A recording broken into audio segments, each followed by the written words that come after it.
Assalamualaikum warahmatullahi wabarakatuh.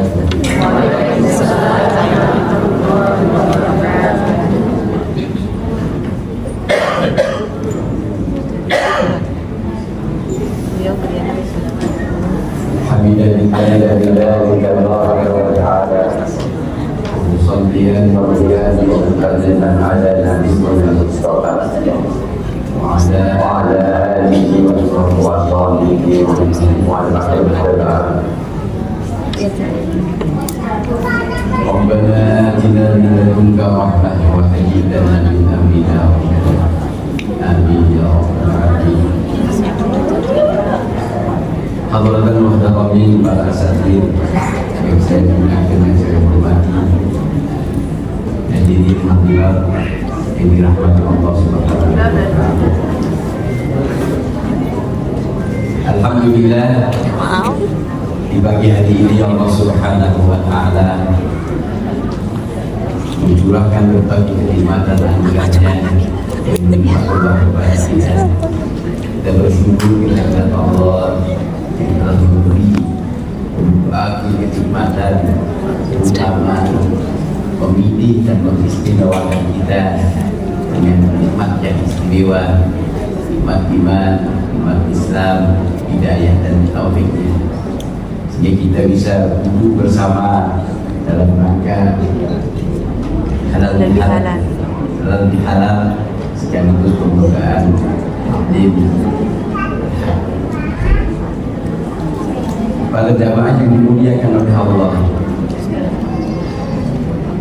Di dalam surat Asy-Syura ayat 30, wa ma asabakum min musibatin fa bima kasabat aydikum wa ya'fu 'an katsir. Apa saja yang menimpa kalian itu dikarenakan hasil ulah tingkah kalian sendiri. Wa ya'fu 'an katsir, dan Allah memaafkan kesalahan-kesalahan kalian yang lebih.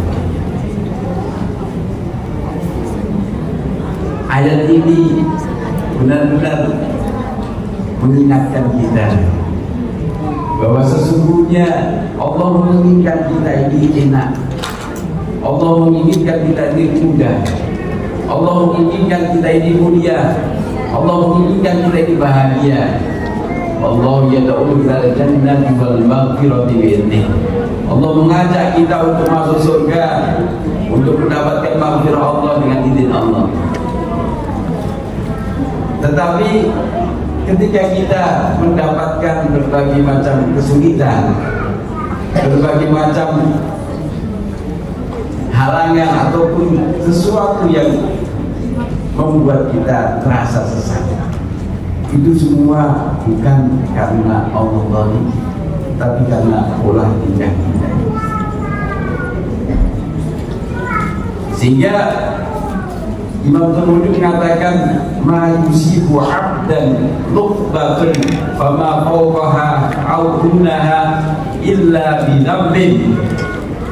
Tidaklah menimpa kepada seorang hamba kecelakaan, tersandung batu atau yang lebih dari itu, atau yang lebih ringan dari itu kecuali karena dosa. Sehingga dosa ini sungguh membuat kita ini sengsara.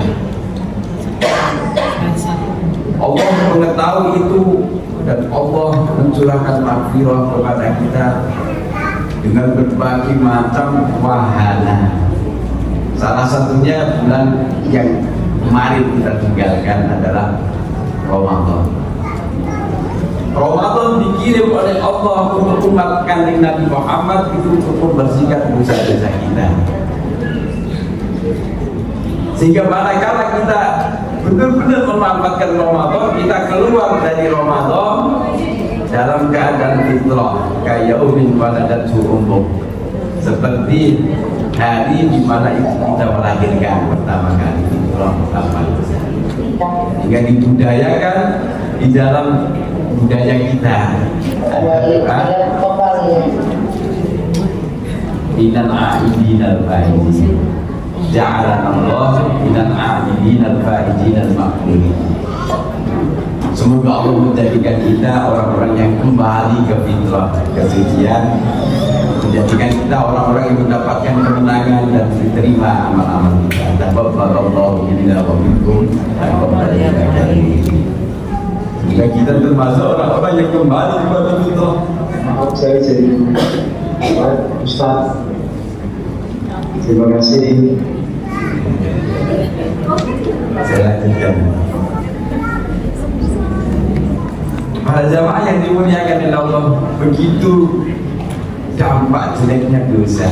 Allah tidak menginginkan kita ini berdosa sehingga menanggung dampak-dampak jelek baik di dunia dan di akhirat. Dosa ini di dunia akan menjadi khizun di dunia, kehinaan, malapetaka di dunia, akan menjadi adab di akhirat, menjadi adab yang pedih di akhirat. Maka Allah mencurahkan berbagai macam bahaya untuk manusia. Para jamaah yang dimuliakan oleh Allah, ketika kita puasa, ketika qiyamul lail di Ramadan, Allah menjadikan ghufira lahum ma taqaddama min dhanbi, diampuni dosa-dosanya yang terdahulu. Tapi dosa-dosa ini dosa-dosa yang terkait dengan haqqullah, hablum minallah, hubungan kita kepada Allah.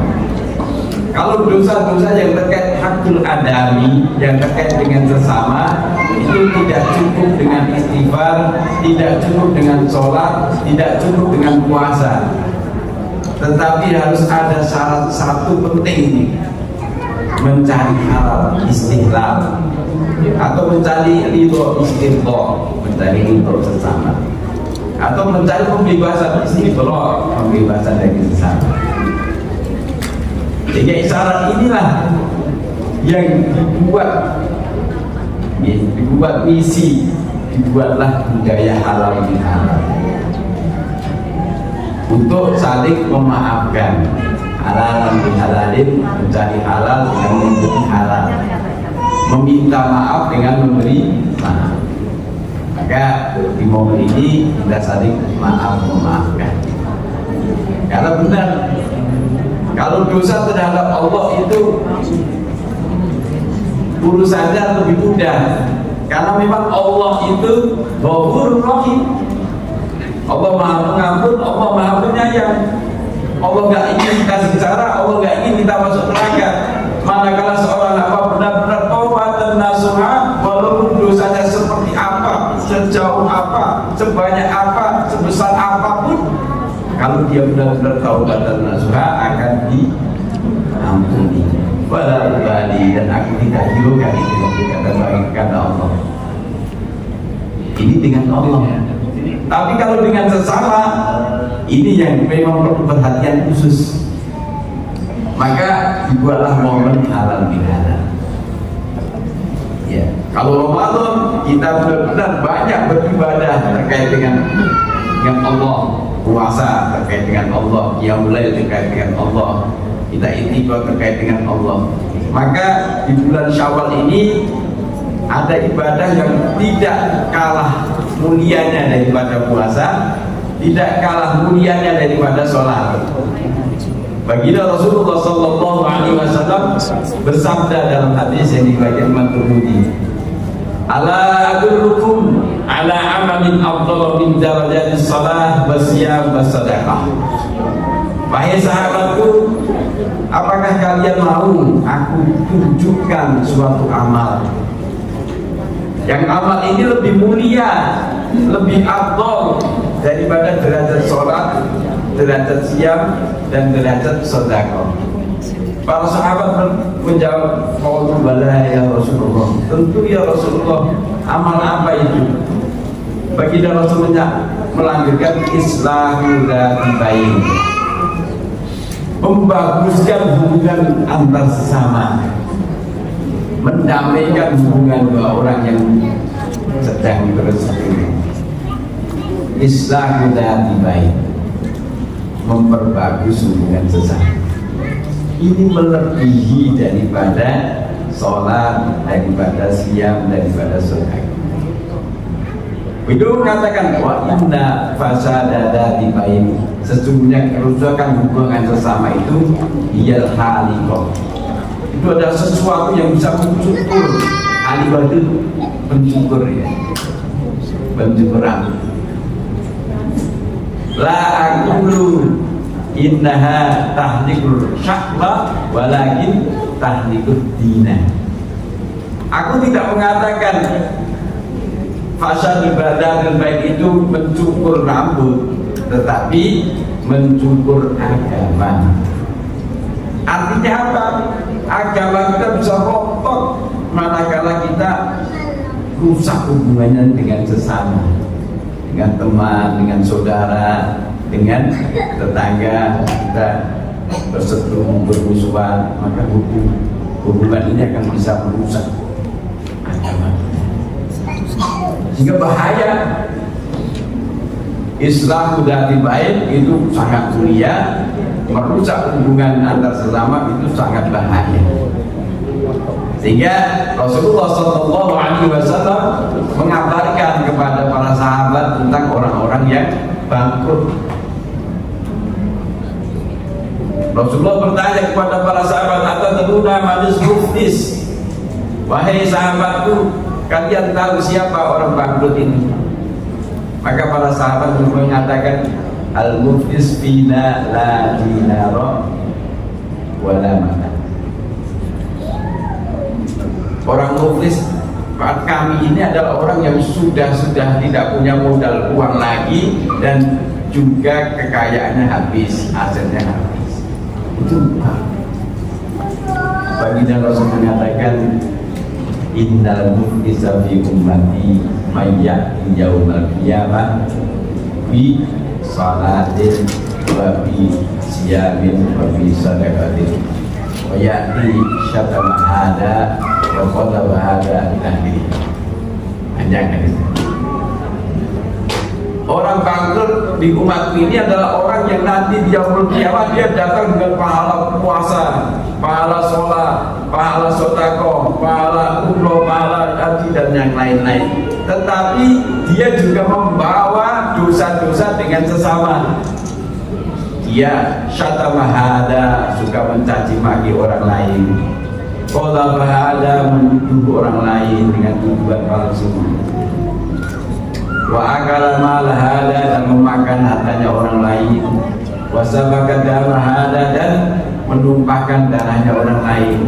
Wa daraba ada, memukul orang lain. Pokoknya suka menganiaya, mendzalimi orang lain. Maka kebaikannya, pahala-pahala sholat, puasa, zakat, sedekah itu diambil untuk menutupi kedzalimannya, dikasih kepada orang-orang yang dizalimi. Fa in faniyat hasanatuhu, apabila sudah habis kebaikannya, ukhidha min sayyi'atihim, diambillah kejelekan orang-orang yang dizalimi itu, kemudian ditaruh kepada orang tersebut. Faturika minna, maka dialah masuk ke dalam neraka. Padahal di dunia dia rajin sholat, rajin puasa, rajin sedekah, tetapi dia tidak menjaga hubungan sesama. Maka dia menjadi orang fajir. Benar-benar ini berbahaya. Suatu saat Rasulullah dicintai oleh para sahabat. Ya Rasulullah, ada seorang mar'ah. Mar'ah ini terkenal, kamu kita sholat, wakas roti siap, wakas roti sedekah. Terkenal banyak puasanya, banyak sholatnya, banyak sedekahnya. Tetapi ghaira annaha tusijar, hanya saja dia suka mengganggu, menyakiti tetangganya. Baginda Rasul menjawab, ya finnar, dia di neraka. Sebaliknya diceritain tentang seorang wanita, dia sholatnya ya tidak terlalu banyak, biasa-biasa saja. Siapnya juga tidak terlalu banyak, biasa-biasa saja. Tetapi dia sangat baik dengan tetangga, sangat baik dengan teman, sangat baik dengan saudara. suka membantu, suka meringankan penderitaan teman, saudara, maka baginda Rasul mengatakan ia fil jannah, ia di dalam surga. Ini beberapa riwayat-riwayat yang saya sampaikan ini supaya kita memahami, kita soleh, kita solehah itu bukan hanya hubungan kita saja kepada Allah yang harus baik, itu harus, karena kita makhluk harus memperbaiki hubungan dengan Allah secara mutlak. Tetapi yang tidak kalah pentingnya adalah kita memperbaiki hubungan kita dengan sesama. Sehinggalah kita sadar dalam interaksi, dalam bermasyarakat, bermuamalah, kayaknya hampir kita semua, termasuk saya, itu tidak bisa lepas dari dosa. Misalnya ghibah, membicarakan kejelekan orang, kayaknya bisa lepas dari itu sangat sulit. Kalau nggak tetangga ya teman, kalau nggak teman ya kadang-kadang ghibah Pak Presiden, kadang-kadang ghibah Pak Menteri dan sebagainya. Itu ada dosa. Maka kita harus minta maaf. Kita minta maaf. Itu penting. Karena bisa jadi nanti di Mahkamah Roh jadi pahala-pahala kita akan diberikan kepada orang-orang yang kita gibahi. Ada jamaah yang dimuliakan oleh Allah Subhanahu wa Ta'ala. Jadi fungsi dari halal bihalal itu adalah Islam untuk perbaikan, membaguskan hubungan di antara kita. Yang renggang jadi rapat kembali, yang bermusuhan jadi bersaudara kembali, yang putus jadi nyambung, ya. Itu buktinya halal bihalal. Sehingga momen ini adalah suatu budaya yang memang dibudayakan oleh ulama kita, ulama Indonesia. Tidak ada di alam, ada di kita. Ini budaya yang sangat bagus. Ya. Manakala kita sudah mau saling memaafkan, saling memberi maaf, maka insya Allah Allah akan menjadikan kita benar-benar kembali kepada itu. Dosa hakul adabi terhapus, dosa hakullah juga terhapus. Memang seyogyanya kita minta maaf itu memang seyogyanya, afdolnya itu tafsilan, diperinci, sebut seyogyanya. Tetapi kalau secara global dengan benar-benar kita memohon maaf, itu pun insya Allah Allah akan memaafkan dan memaafkan. Sebaiknya tafsilan, dan itu dicontohkan oleh baginda Rasul Sallallahu Alaihi Wasallam. Ketika baginda Rasulullah Sallallahu Alaihi Wasallam bersabda, "Man kanat lahu mablagatun li akhihi min irdihi aw syai'in falyatahallal minhu al-yawm." Barang siapa yang punya kedoliman, punya sesuatu yang merugikan saudaranya, baik kehormatannya atau sesuatu hartanya, maka hendaknya dia minta halal pada hari ini. Qabla alla yakuna dinarun wala dirham. Sebelum mata uang dinar dirham sudah tidak, sebelum kiamat. Makanya Rasulullah sebelum wafat itu berkhutbah di dalam mimbarnya, "Wahai sahabatku, siapa saja yang pernah saya tolimi, siapa saja yang pernah aku sakiti, yang mungkin aku tidak sadari dan aku tidak ketahui, tolong tutuplah sekarang, jangan sampai aku menghadap Allah dengan kedoliman itu, sehingga aku harus mempertanggungan di hadapan mahkamah Rabbul Izzah." Itu Rasulullah mencontohkan kepada kita. Siapa yang pernah aku dolimi, kamu sakiti? Para sahabat gak ada yang ngacu, gak ada yang ngacu. 3 kali diulangi, baru ada seorang pemuda. Pemuda ini hebat, hebat. Memang ide-idenya cemerlang, namanya Ukasah ini misalnya. Ini memang orang hebat, inisiatifnya cemerlang. Dulu pernah ada hadis Imam Bukhari ya, ketika Rasulullah mengatakan inna fi ummati, sesungguhnya di umatku ini ada sab'una al 70.000 ya. Siap sab'una 70.000 ya dahulu dalam jannah bi ghairi hisab wala bi adabi.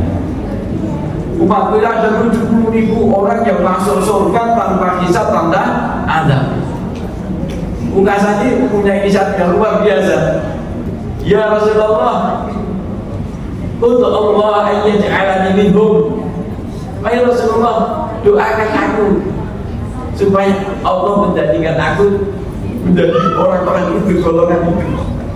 Itu pemberani, idenya cemerlang. Rasulullah langsung tersenyum. Anta minhum, kamu termasuk mereka. Kamu termasuk orang yang akan masuk surga tanpa hisab, tanpa azab.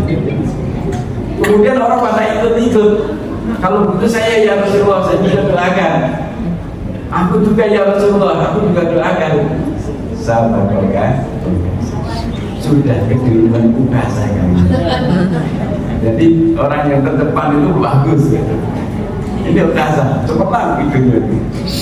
Dan termasuk ini ketika Rasulullah minta orang-orang yang pernah disakiti, dizalimi menuntut balas, maka Ukasah memberanikan diri, saya ya Rasulullah, apa salahku, apa yang pernah aku lakukan sehingga menyakiti wahai Ukasah. Dulu waktu perang Badar ya Rasulullah, naik unta, aku di samping, kemudian cambukmu mengenai bahu ya Rasulullah. Maka aku nggak tahu apakah engkau sengaja atau tidak sengaja. Tentu tidak sengaja ya Ukasah, saya tidak bermaksud mencambukmu. Tapi aku ingin menuntut balas ya Rasulullah. Ya, itu adalah aku. Umar dan Abu Bakar geram. Kok ada sahabat yang dilontar Rasulullah kok nuntut balas? Ukasah, udah aku saja sebagai gantinya Rasulullah SAW. Kamu cambuki aku sesukamu. Wahai Umar, wahai Abu Bakar, Allah tahu kedudukanmu, tahu kecintaanmu kepada Rasul. Biarlah Ukasah menuntut balas. Akhirnya terus Rasulullah mengatakan, Bilal, ambilkan cambuk. Cambuk itu ada di Fatimah. Kemudian cambuk itu diambil, diberikan ke Ukasah. Ketika sudah dia Ukasah, Ali menangis. Ya Ukasah, aku tidak tega melihat Rasulullah bercambuk. Lebih baik tubuhmu ini menjadi gantinya. Pukullah semaumu, sekuat tenaga. Pilih bagian yang manapun. Saya ikhlas, tapi jangan kamu campur Rasulullah. Ali, Allah tahu kedudukanmu, Allah tahu kecintaanmu kepada Rasulullah. Biarlah Ukasah menuntut hak. Kemudian Hasan Husain juga gitu. Ya Ukasah, aku ini cucunya Rasul, kamu mencampur aku sama dengan mencampur Rasul. Jangan kau campur kakekku, campurlah aku. Hasan Husain, engkau adalah cucu-cucu kesayangku, pelipur penyejuk mataku.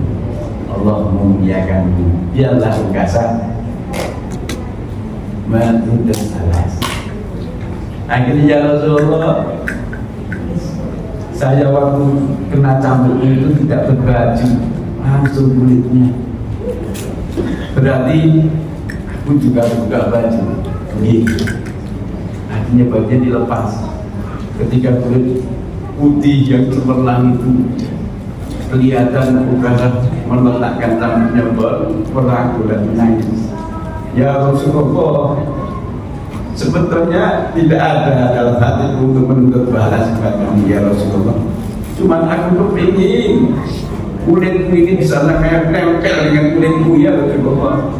Karena kecintaan dan kerinduanku, semoga ini menjadi benteng pembebas dari neraka. Ini Rasul kasar. Jadi idenya itu luar biasa. Ketika itu Rasulullah tersenyum. Wahai sahabatku, kalau kamu ingin tahu ahli surga, ya ini bekasanmu.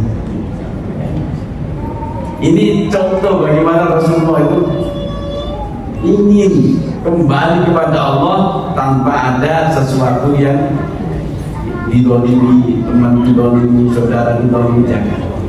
Karena mahkamah Rabbul Izzat itu sangat berat, sehingga kita sebelum menghadap Allah kita bermaaf-maafan, kita saling memaafkan. Insya Allah dengan saling memaafkan Allah itu akan mengampuni dosa-dosa kita. Memang Allah itu Rahman. Sampai ada hadis Nabi Muslimaini yaltaqiyani fayatasawfahani ru'ila lahuma qabla ayyatafarraqa. Kalau ada dua orang muslim kemudian bertemu berjabatan tangan dengan penuh rasa ya persaudaraan, minta maaf, maka diampuni dosa-dosanya sebelum dia berpisah. Itu karena Allah memang ingin kita ini berdamai. Allah ingin kita ini bebas dari dosa. Sehingga momen ini momen penting untuk saling memaafkan. Yang kedua, kita berharap kita juga menjadi orang-orang yang faizin makbulin, mendapatkan kemenangan dan diterima amal-amal baik kita khususnya di bulan Ramadan. Menurut Imam Ibnu Athaillah, orang-orang yang makbulin, orang-orang yang diterima amalnya itu ada tandanya. Ada sebuah hikmah, man wajada tamaratul a'mali fil ajili wa huwa dalilun ala qabulil a'mal fil ajili. Orang yang bisa menemukan, bisa merasakan buahnya amal di dunia ini, maka itu tanda bahwasanya amalnya diterima nanti di akhirat. Para ulama mengatakan salah satu samaratul amal itu bisa merasakan halawatul ibadah, bisa merasakan nikmatnya ibadah. Maka tanda orang-orang yang Ramadannya sukses, maka dia bisa merasakan nikmatnya ibadah, nikmatnya puasa, nikmatnya qiyamul lail, nikmatnya baca Al-Quran. Itu bisa merasakan itu. Karena sudah bisa merasakan nikmat ya, maka dia tidak mau tinggalkan. Dia tidak mau tinggalkan. Seperti kita sudah merasakan misalnya logiknya dunia. Kalau ada itu terus kita kepingin. Karena sudah merasakan lezatnya ibadah, maka tidak ditinggalkan ibadah yang di bulan Ramadan. Sehingga dia bisa istiqomah. Puasa yang nikmat, manakala kita benar-benar menahan lapar, dahaga dan segala anggota tubuh kita dari hal-hal yang tidak diridhoi Allah. Maka dilanjutkan di bulan Syawal, man shoma Ramadhana tsumma atba'a sittam minas Syawal. Barang siapa yang puasa di bulan Ramadan kemudian diikuti 6 hari di bulan Syawal, sudah lengkap. Sudah lengkap ya? Ampun, alhamdulillah. Sing dereng lengkap dilengkapi. Iman. Ini kasomidar. Seperti puasa 1 tahun. Ya. Karena nikmat puasa, Syawal nggak mau lepas dari puasa 6 hari minimal. Kalau tahu dia langsung lanjutkan saja daun secara otomatis nanti dapat 6 hari. Kalau biasa Senin Kamis ya Senin Kamis saja, secara otomatis 6 hari bulan Syawal. Jadi yang qiyamul lail, apalagi yang seperti Terbilah mana ya di Masjidil Haram Rasulullah yang dia punya ke sana. Maka setelah Ramadan ya terus diistiqomahkan. Baca Quran, nikmatnya baca Quran di bulan Ramadan. Ada yang khatam setiap seminggu, ada yang khatam 10 hari, ada yang 3 hari. Bahkan kalau kita baca salafus saleh dulu, Imam Syafi'i itu setiap hari 2 kali khatam itu Al-Quran ya. Jadi orang salafus saleh benar-benar Ramadan itu Al-Quran. Nah setelah Ramadan ya jangan ditinggalkan baca Al-Quran, mutadabbir Al-Quran jangan ditinggalkan karena nikmat, benar-benar nikmat. Maka ciri khas orang-orang yang mendapatkan kemenangan, yang diterima amal-amalnya, bisa melazimkan, mendalamkan, mengistiqomahkan amaliyah-amaliyah yang ada di bulan Ramadan. Walaupun kuantitasnya mungkin tidak seperti Ramadan, karena memang atmosfernya berbeda. Ramadan itu atmosfer untuk ibadah. Kalau Syawal atmosfer untuk silaturahmi. Jadi tapi jangan ditinggalkan. Baca Quran yang biasanya 1 hari 1 juz, ya jangan ditinggalkan. Yang mulai yang biasanya 2 jam atau 3 jam, ya jangan sampai 5 menit saja kan. Walau rakaatan terus. Ini tanda-tanda orang yang amalnya diterima. Dia bisa melazimkan, menjalankan, mengistiqomahkan amaliyahnya. Makanya wala takunu kallati naqadat ghazlaha min ba'di suwatin akhirat. Jangan seperti orang wanita-wanita yang meminta menjulang setelah sudah kuat kemudian diadu lagi, kemudian dicerai-beraikan. Kita sudah sulam kebiasaan baik di bulan Ramadan dengan banyak membaca Al-Quran, dengan banyak bersedekah, dengan banyak yang mulai, maka jangan sampai